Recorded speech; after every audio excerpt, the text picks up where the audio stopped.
something like this to you about someone else, how would you feel? You might initially be pleased that the person had confided in you, but wouldn't you begin to wonder if that same person, in a different circumstance, might say something equally negative about you to someone else? Next to apologizing, the toughest and one of the most important deposits an individual can make or an entire family can adopt as a fundamental value and commitment is to be loyal to family members when they are not present. In other words, talk about others as if they were present. That doesn't mean you are unaware of their weaknesses and are Pollyanna-ish and take the ostrich head-in-the-sand approach. It means, rather, that you usually focus on the positive, rather responsible and constructive way that you would not be ashamed to have those people you are talking about overhear your conversation. A friend of ours had an 18-year-old son whose habits irritated his married brother and sisters and their spouses. When he wasn't there, which was often since he spent most hours away from home with friends, the family would talk about him. Their favorite conversation centered on his girlfriends, his habit of sleeping late, and his demands on his mother to serve him at his beck and call. This man participated in these rather gossipy conversations about his son, and the discussions caused him to believe that his son was truly irresponsible. At one point, this friend became aware of what was happening and the part he was playing in it. He decided to follow the principle of being loyal to those not present by being loyal to his son. Thereafter, when such conversations began to develop, he would gently interrupt any negative comments and say something good that he had observed his son doing. He had a good story to counteract any derogatory comments the others might make. Soon the conversation would lose its spice and shift to other, more interesting subjects. Our friend said he soon felt that the others in the family began to connect with this principle of family loyalty.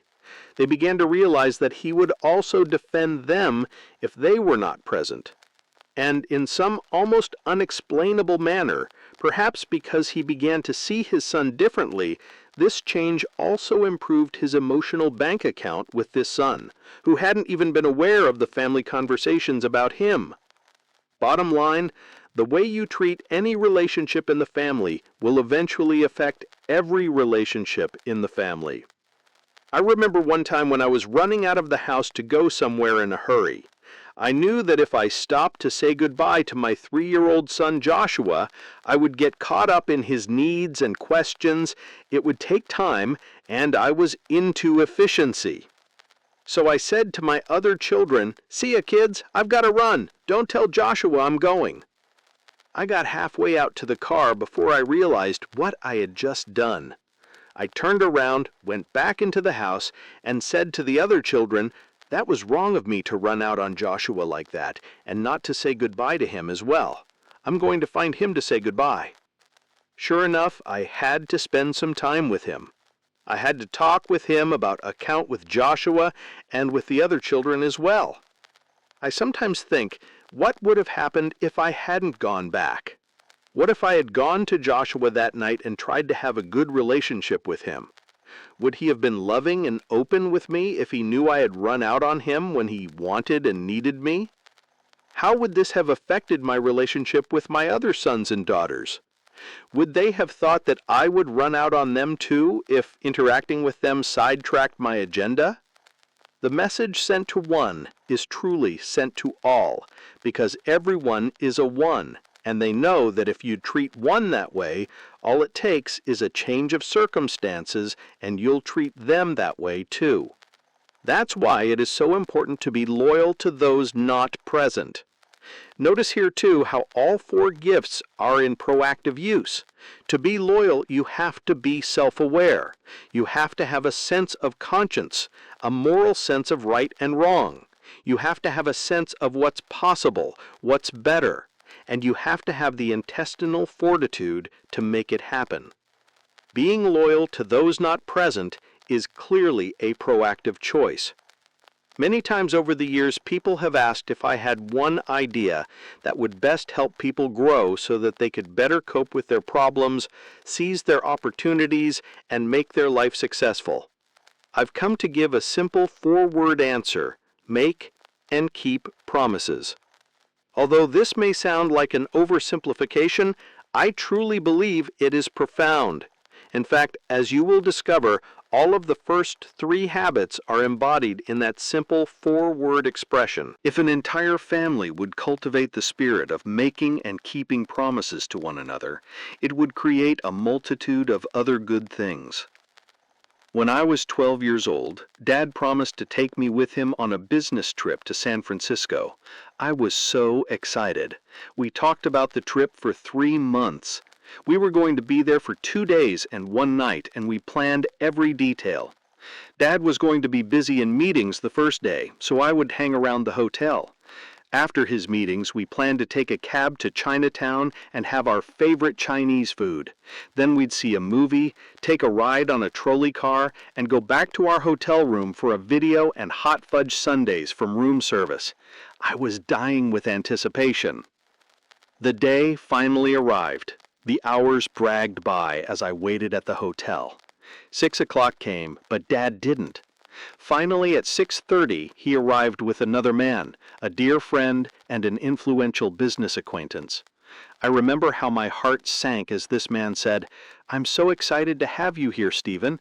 Tonight, Lois and I would like to take you to the wharf for a spectacular seafood dinner, and then you must see the view from our house." When Dad told him I was there, this man said, "Of course she can come too. We'd love having her." Oh, great, I thought. I hate fish, and I'll be stuck alone in the back seat while Dad and his friend talk. I could see all my hopes and plans going down the drain. My disappointment was bigger than life. This man was pressing so hard. I wanted to say, "Dad, this is our time together. You promised." But I was 12 years old. So I only cried inside. I will never forget the feeling I had when Dad said, "Gosh, Bill, I'd love to see you both, but this is a special time with my girl. We've already got it planned to the minute. You were kind to invite us."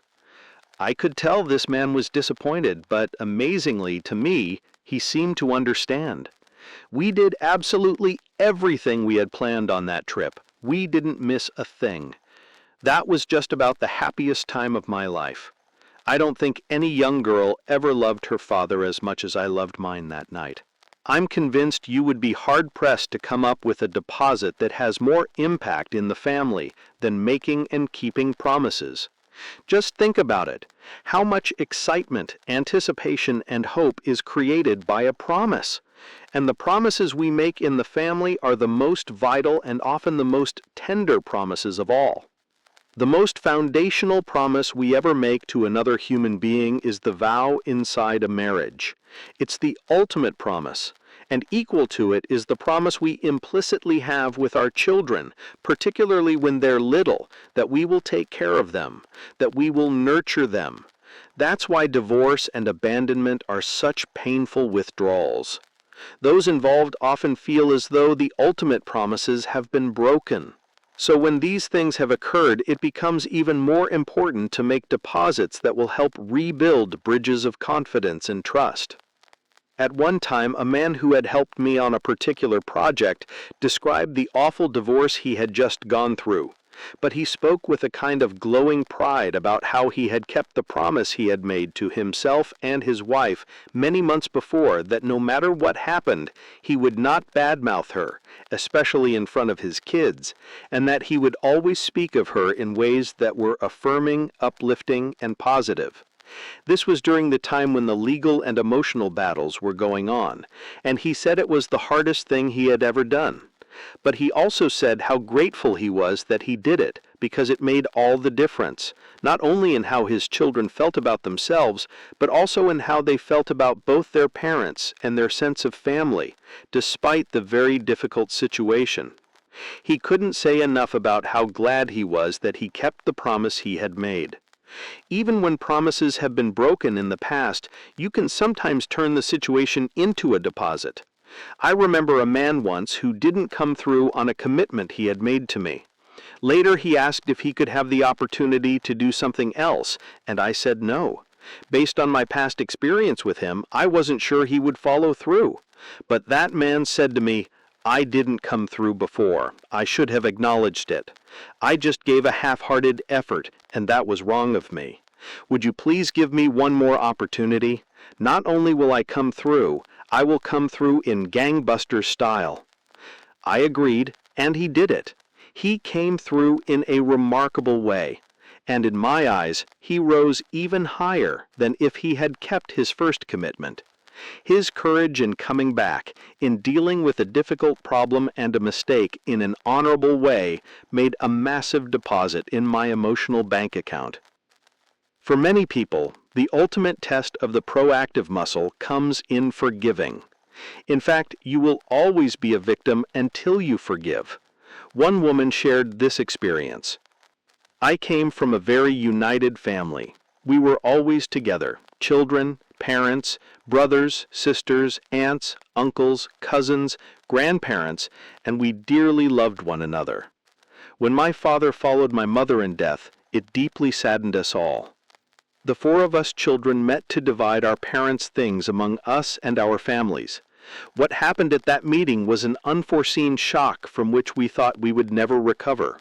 We had always been an emotional family, and at times we had disagreed to the point of some arguing and temporary ill will toward one another. But this time we argued beyond anything we had ever known before.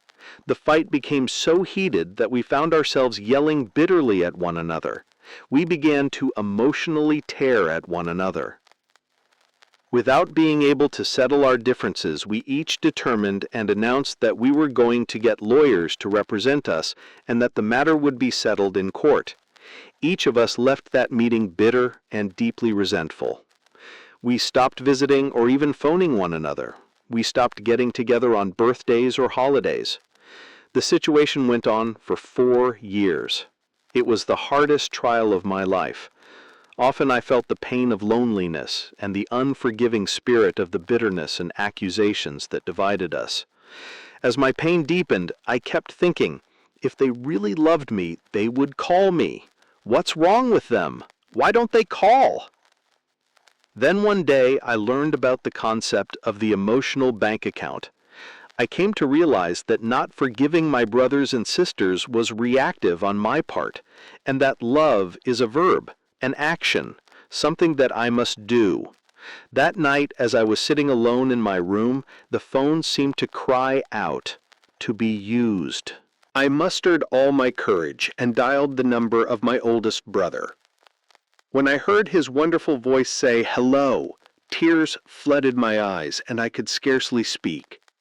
When he learned who it was, his emotions matched mine. We each raced to be the first to say, "I'm sorry." The conversation turned to expressions of love, forgiveness, and memories. I called the others. It took most of the night. Each responded just as my oldest brother had. That was the greatest and most significant night of my life. For the first time in 4 years, I felt whole. The pain that had quietly been ever present was gone, replaced by the joy of forgiveness and peace. I felt renewed. Notice how all 4 gifts came into play in this remarkable reconciliation. Look at this woman's depth of awareness of what was happening. Observe this woman's connection with her conscience, her moral sense. Also note how the concept of the emotional bank account created a vision of what is possible, and how these 3 gifts joined in producing the willpower to forgive and connect together again, and to experience the happiness that such an emotional reunion brings. Another woman shared this experience. I remember as a child feeling happy and secure. I have warm memories of going on picnics as a family, playing games in the front room, and gardening together. I knew my parents loved each other and they loved us children. But as I reached my mid-teens, things began to change. My dad went on occasional business trips. He began working late at night and on Saturdays. The relationship between him and my mom seemed strained. He didn't spend time with the family anymore. One night, as I was returning home from the graveyard shift at the restaurant where I worked, I saw my dad pull up at the same time. I realized then that he hadn't been home all night. Eventually, my mother and father separated and then divorced. It was a bitter blow to all of us children, especially when we discovered that Dad had been unfaithful to Mom. His infidelity, we learned, had started on one of his business trips. Several years later, I married a wonderful young man. We loved each other deeply, and we both took our marriage vows very seriously. Everything seemed to be going very well, until one day when he told me his job would require him to leave for a few days on a business trip. Suddenly, all the pain of the past washed over me. It was on his business trips, I remembered, that my dad began being unfaithful to my mother. I had absolutely no reason to doubt my husband. There was nothing to justify my fear, but the fear was there, deep and painful. I spent much of the time my husband was gone crying and wondering. When I tried to explain my fears, I knew he didn't really understand. He was totally committed to me and didn't see his traveling as a problem. But from my perspective, he didn't seem to realize how he needed to be always on his guard. I felt he would not have nearly the discernment in these situations that I would have, because no one in his family had ever done what my father had done. My husband went on several business trips during the following months. I tried to be more positive in my interactions with him. I worked hard to control my thoughts and feelings, but every time he left, I would panic inside. The emotional stress became so intense that I had difficulty eating and sleeping whenever he was gone, and as hard as I tried, nothing seemed to make things better. Finally, after years of dealing with deep pain, I reached a point where I was able to forgive my father. I could see his behavior for what it was, his behavior. He had hurt us all deeply, but I found I could forgive him and love him and let go of the fear and the pain. This became a major turning point in my life. All of a sudden, I discovered that the tension in my marriage was gone. I was able to say, that was my dad, not my husband. I found I could kiss my husband goodbye as he left on his trips and shift my focus to all I wanted to get done before he got back. I don't mean to suggest that everything became perfect overnight.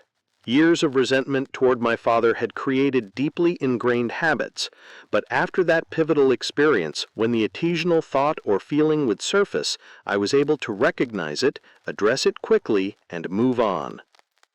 Again, you will always be a victim until you forgive. When you truly forgive, you open the channels through which trust and unconditional love can flow. You cleanse your own heart. You also remove a major obstacle that keeps others from changing. Because when you don't forgive, you put yourself between people and their own conscience. You get in the way. You become a roadblock to change. Instead of spending their energy on deep interior work with their own conscience, they spend it defending and justifying their behavior to you. One of the greatest deposits you can make in your relationships with other family members and in the basic quality and richness of your own life is to forgive. Remember, it isn't the snake bite that does the serious damage. It's chasing the snake that drives the poison to the heart. In this chapter, we've taken a look at 5 significant deposits you can proactively and immediately begin to make into the emotional bank accounts of the members of your family.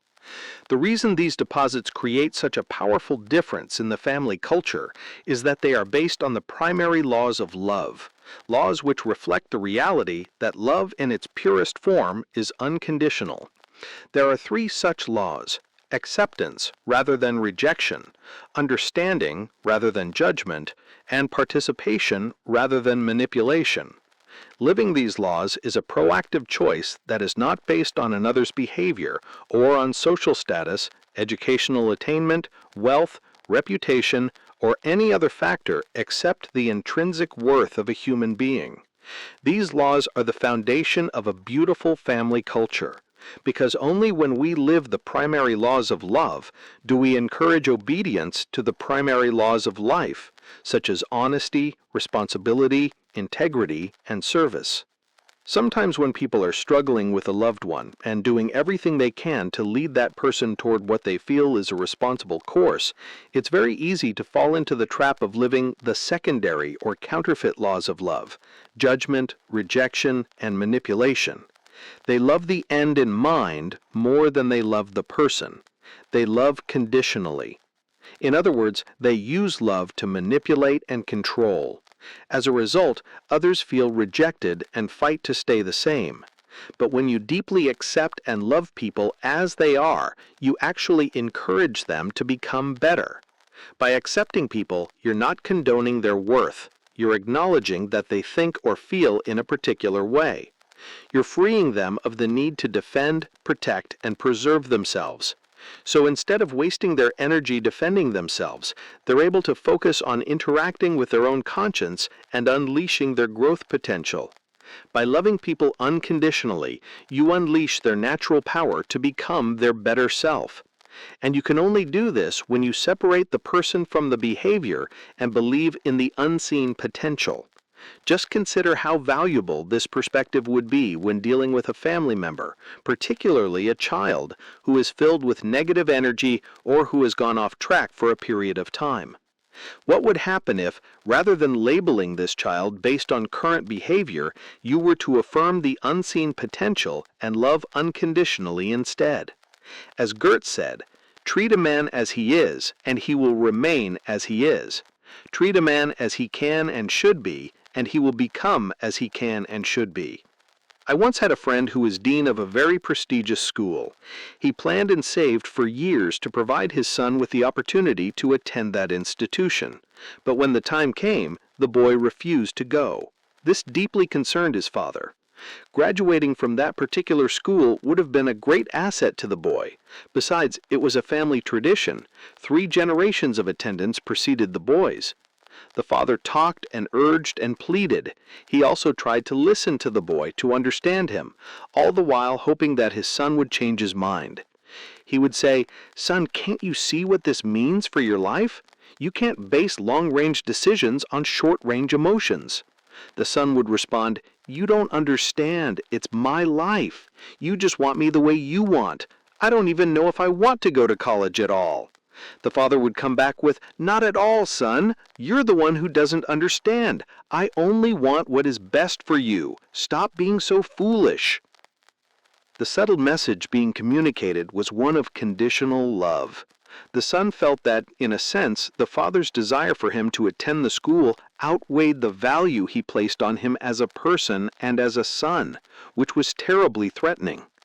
Consequently, he fought for and with his own identity and integrity, and he increased his resolve and his efforts to rationalize his decision not to go. After some intense soul-searching, the father decided to make a sacrifice, to renounce conditional love. He knew that his son might choose differently from what he wished. Nevertheless, he and his wife resolved to love their son unconditionally, regardless of his choice. It was an extremely difficult thing to do because the value of his educational experience was so close to their hearts, and because it was something they had planned and worked for since his birth. The father and mother went through a very difficult re-scripting process, proactively using all 4 gifts and struggling to understand the nature of unconditional love. They eventually felt it deep inside, and they communicated to the boy what they had done and why. They told him that they had come to the point at which they could say in all honesty that his decision would not affect their feeling of unconditional love toward him. They didn't do this to manipulate him, to use backhand psychology to try to get him to shape up. They did it as the emergent extension of their own growth and character. The boy didn't give much of a response, but his parents had such a mindset and heart set of unconditional love at that point that it would have made no difference in their feelings for him. About a week later, he told his parents that he had decided not to go. They were perfectly prepared for his response and continued to show unconditional love for him. Everything was settled, and life went along normally. A short time later, an interesting thing happened. Now that the boy no longer felt he had to defend his position, he searched within himself more deeply and found that he really did want to have this educational experience. He applied for admission, and then he told his parents, who again showed unconditional love by fully accepting his son's decision. Our friend was happy, but not excessively so, because he had truly learned to love without condition.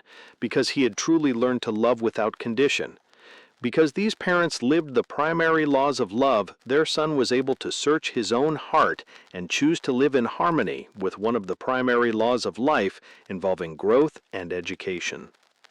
Many people who have never received unconditional love and have never developed a sense of intrinsic worth struggle all their lives for approval and recognition. To compensate for the impoverished, empty, hollow feeling they have inside, they borrow strength from a position of power, status, money, possessions, credentials, or reputation.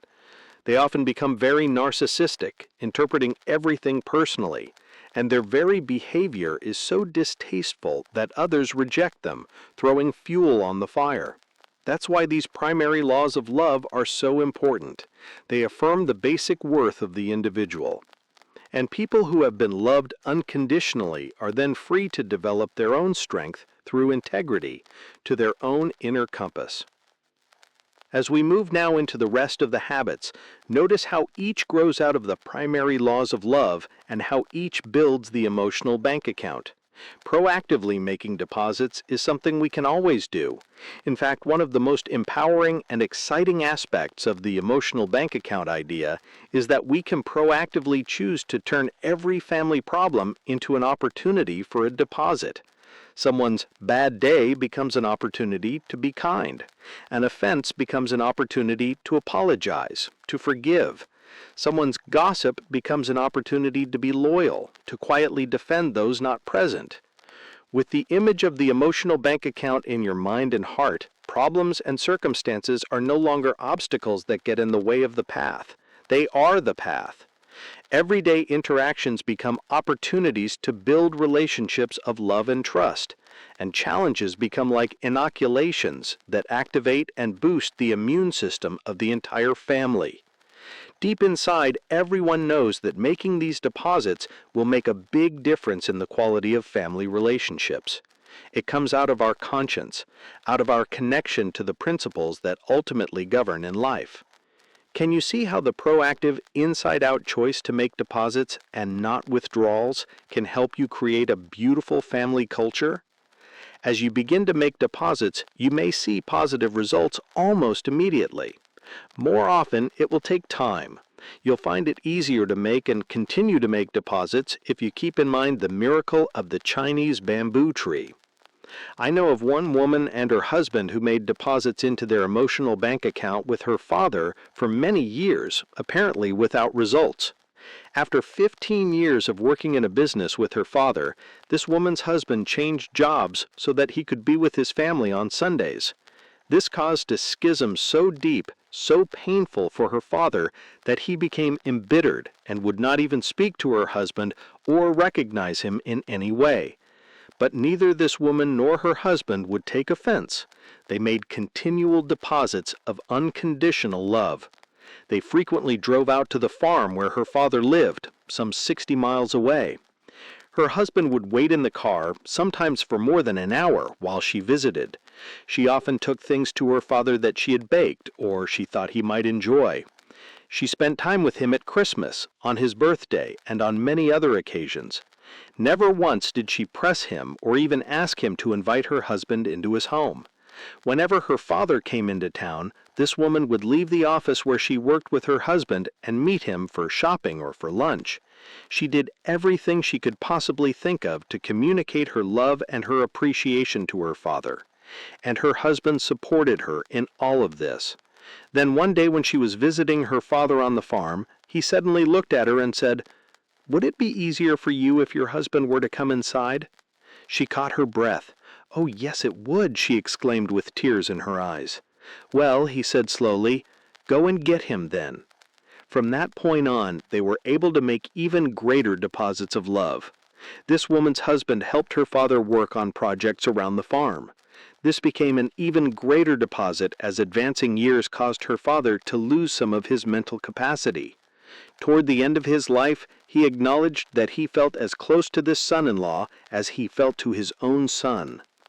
In all your efforts, remember that as with the Chinese bamboo tree, you may not see results for years, but do not be discouraged. Do not be seduced by those who say, "It's useless, it's hopeless, there's nothing you can do, it's too late." It can be done. It's never too late. Just keep working in your circle of influence. Be a light, not a judge, a model, not a critic, and have faith in the eventual outcome. I've talked with many husbands and wives over the years, most of them friends, who have come to me frustrated with their spouses, feeling that they were at the end of their tether. Often these people have been filled with a sense of their own rightness and their partner's lack of understanding and responsibility. They've been drawn into a cycle where one spouse is constantly judging, preaching, nagging, condemning, criticizing, and handing out emotional punishment, and the other is in a sense rebelling by ignoring, defensively resisting, and justifying every behavior by the treatment he or she is receiving. My counsel to those who judge, who are usually the ones coming to me hoping that I can somehow shape up their spouse or affirm their reasons for wanting a divorce, is to become a light, not a judge. In other words, to stop trying to change their spouse and just go to work on themselves, to get out of a judging mindset, to stop trying to manipulate or give love conditionally. If people take this counsel to heart and are humbled by it, and if they are patient, persistent, and non-manipulating, even when provoked, a sweet softness begins to return.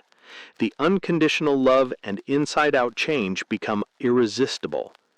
There are situations, of course, such as those involving real abuse, when this counsel would not be the right course.